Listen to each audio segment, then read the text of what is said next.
તો ચાલો દોસ્તો વાત કરીએ ડિપ્લોમા સિવિલ સેમ 3 ની અંદર આવતા બીટી સબ્જેક્ટના મોસ્ટ ઇમ્પોર્ટન્ટ કન્ટેન્ટની.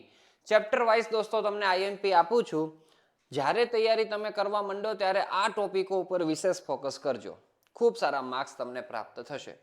તો સૌપ્રથમ દોસ્તો આપણે વાત કરીએ modes of transportation, importance off road, classification off road. દોસ્તો મોસ્ટ આઈએમપી છે. અમુક વસ્તુ જે મોસ્ટ આઈએમપી છે એ પણ હું તમને કહેતો જઈશ. એના પછી દોસ્તો આપણે વાત કરીએ રિક્વાયરમેન્ટ ઓફ ગુડ રોડ, એ પણ મોસ્ટ આઈએમપી છે. એડવાન્ટેજીસ ઓફ રોડ, અમુક વસ્તુ તો પોતાની રીતે લખતા આવડે, કઈ બધું ગોખવાનું ના હોય દોસ્તો. Importance of railway most IMP છે. પછી role of civil engineers in construction and maintenance, એક વખત પૂછાયેલું કામકાજ. Elements of harbour and their functions most IMP છે. Classification of airport most IMP છે. એડવાન્ટેજ ઓફ એર ટ્રાન્સપોર્ટ ઠીકઠાક આઈએમપી. રોડ જીઓમેટ્રિક્સ, આ ચેપ્ટર ફર્સ્ટ પ્રાયોરિટીમાં તૈયાર કરાય એવું મોસ્ટ આઈએમપી છે. બહુ બધું કન્ટેન્ટ આ ચેપ્ટરમાંથી પૂછાતું હોય છે. Road alignment, requirements of good alignment most IMP. Factors affecting road alignment, એમાં બધા તૈયાર કરવાના. ઓબ્લિગેટરી પોઈન્ટ્સ તો નામ આપીને પૂછેલું છે. Cross section of road and its component દોસ્તો 7 માર્ક્સની અંદર પૂછાય છે. હા, મસ્ત સ્કેચ તૈયાર કરવાની, એના કમ્પોનન્ટ્સના નામ લખવાના, એના ફંક્શન્સ ખબર હોવી જોઈએ કે એ વસ્તુ શેના માટે પ્રોવાઈડ કરવામાં આવી છે, શું છે. પછી અલગ અલગ ટાઈપના રોડ માટેના ક્રોસ સેક્શન પણ આપેલા છે, એ ક્યારેક ક્યારેક પૂછી શકે છે. બરાબર, ધી મોસ્ટ આઈએમપી નહીં, એમાં આ ફિગરો તૈયાર કરવાની છે. કેમ્બર દોસ્તો, પછી સાઇટ ડિસ્ટન્સ, જેમાં 3 ટાઈપ છે. એમાં એસએસડી, ઓએસડી દોસ્તો, એ તો મોસ્ટ આઈએમપી છે બે પાછા. તો એ ખાસ આપણે તૈયાર કરીએ ડિટેલમાં. એના ડેરિવેશન તૈયાર કરવાના, એના સિમ્પલ ન્યુમેરિકલ આપણે જે લાઈવ ક્લાસમાં કરાવ્યા છે એ તૈયાર કરવાના. પીઆઈઈવી થિયરી મોસ્ટ આઈએમપી છે. ડિઝાઇન સ્પીડની ડેફિનેશન, ફેક્ટર અફેક્ટિંગ તૈયાર કરો. વાઇડનિંગ ઓન કર્વ્સ તૈયાર કરો. સુપર એલિવેશન દોસ્તો મોસ્ટ આઈએમપી છે. એની ડેફિનેશન તૈયાર કરો, એનું ફોર્મ્યુલા તૈયાર કરો અને એના એડવાન્ટેજીસ તૈયાર કરો. ટ્રાન્ઝિશન કર્વની ડેફિનેશન, એના એડવાન્ટેજીસ, રોડ ગ્રેડિયન્ટની ડેફિનેશન અને એના ટાઈપ્સ. એટલે આ ચેપ્ટર તમારું કમ્પ્લીટ થાય. એના પછી દોસ્તો ચેપ્ટર 3 માં ટાઈપ્સ ઓફ પેમેન્ટ, એમાં આ તો મોસ્ટ આઈએમપી, ડિફરન્સ, ફ્લેક્સિબલ અને રિજિડ પેમેન્ટનો ડિફરન્સ. તૈયાર કર્યા વગર જીટીયુ એક્ઝામ દેવા ન જવાય. Functions of pavement component, soil સ્ટેબિલાઇઝેશનની ડેફિનેશન, મેથડ, આ આપણે સોઇલ એન્જિનિયરિંગમાં પણ આવે જ ને, અહીંયા પણ કોમન ટોપિક છે.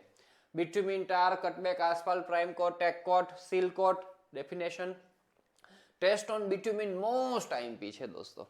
બધા નામ લખતા આવડવા જોઈએ અને એમાંથી પહેલા 5 છે દોસ્તો એ ડિટેલમાં એક્સપ્લેન કરતા આવડવા જોઈએ. ટેસ્ટ ઓન એગ્રીગેટ 3 છે.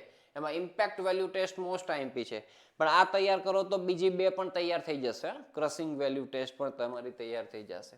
Causes of failure of flexible pavement, deficiencies in flexible pavement, maintenance of bitumen road તૈયાર કરો એટલે આ ચેપ્ટર પૂરું.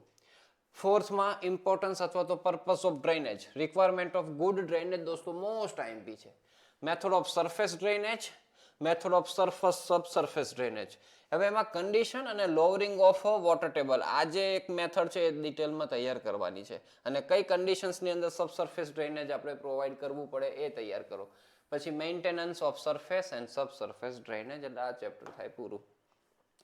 બ્રિજની દોસ્તો આપણે વાત કરીએ તો બ્રિજની definition, importance, requirements of ideal bridge, component of bridge, classification of bridge, selection of bridge site most IMP છે.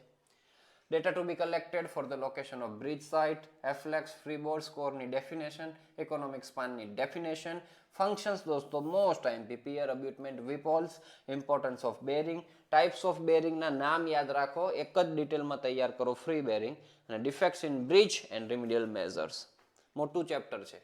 પરમેનન્ટ વે રેલવે દોસ્તો એ મોટું ચેપ્ટર છે. આમાં છે ને લેખક બની જજો, કન્ટેન્ટ બહુ બધું છે દોસ્તો. આઈએમપી કન્ટેન્ટ પણ વધારે છે. તો એક વખત વાંચી થોડુંક ફંડામેન્ટલ સમજી જવાનું કે આમાં કવિ કહેવા શું માંગે છે, અને પછી એક્ઝામની અંદર પોતાની રીતે તમે લખો તો એમાં કંઈ વાંધો નથી હોતો. અમુક હા ડેફિનેશનો કે હોય એ વર્ડ ટુ વર્ડ લખાય, બાકી એના જે એક્સપ્લેનેશન હોય એ પોતાના ઓન વર્ડ્સની અંદર લખી શકતા હો છો, એટલે ટેન્શન નહીં લેવાનું. કમ્પોનન્ટ્સ ઓફ રેલવે ટ્રેક દોસ્તો, રેલવે ગેજની definition, factors affecting selection of railway track, uniformity of ગેજીસના advantages, requirement of ideal permanent way, એનો ક્રોસ સેક્શન દોસ્તો તૈયાર કરો. રેલ સ્લીપર બલાસની ડેફિનેશન, ફંક્શન ને ટાઈપ્સ ઓફ રેલ તૈયાર કરો. બાકી સ્લીપર બલાસની ડેફિનેશન ને ફંક્શન્સ. જોઈન્ટ દોસ્તો એના function type, coning of wheels, turn out દોસ્તો ફિગર એની મોસ્ટ આઈએમપી છે. લેફ્ટ અથવા તો રાઈટ હેન્ડ બેમાંથી ગમે તે પૂછી શકે. પોઈન્ટ્સ અથવા તો સ્વિચ દોસ્તો, અને ક્રોસિંગ એમાં.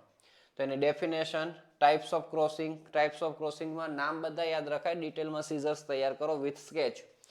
પછી રેલવે સ્ટેશનના function, requirement, functions of goods and passenger yard, ash pit, water column, આ બધા ઠીક આઈએમપી છે. આ બધું છેલ્લે કદાચ તમે નહીં કરો તોય વાંધો નથી. છેલ્લા 3 ટોપિક બસ હું તમને કટ કરાવી દઉં, કારણ કે એક વખત પૂછાયેલું છે જીટીયુ એક્ઝામની અંદર, જાજુ નથી પૂછાય, બાકી ઉપરનામાંથી ક્વેશ્ચનો બનેલા છે.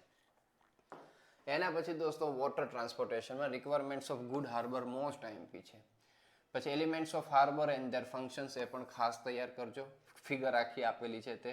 Wind rose diagram, site selection for harbour, jetty, એના ટાઈપ્સ, એના uses, classification of breakwater, નામ બધા યાદ રખાય. રબલ માઉન્ટ દોસ્તો ડિટેલમાં, અને ફેન્ડર્સ દોસ્તો એની રિક્વાયરમેન્ટ તૈયાર કરો. એર ટ્રાન્સપોર્ટેશનની અંદર component parts of aircraft, factors affecting airport site selection, IMP, ideal airport layout, apron, taxiway, આ બધાની ડેફિનેશન, ફેક્ટર્સ અફેક્ટિંગ હેંગર્સ, એની ડેફિનેશન, ફંક્શન્સ, રનવે લાઇટિંગ, વાત થાય પૂરી.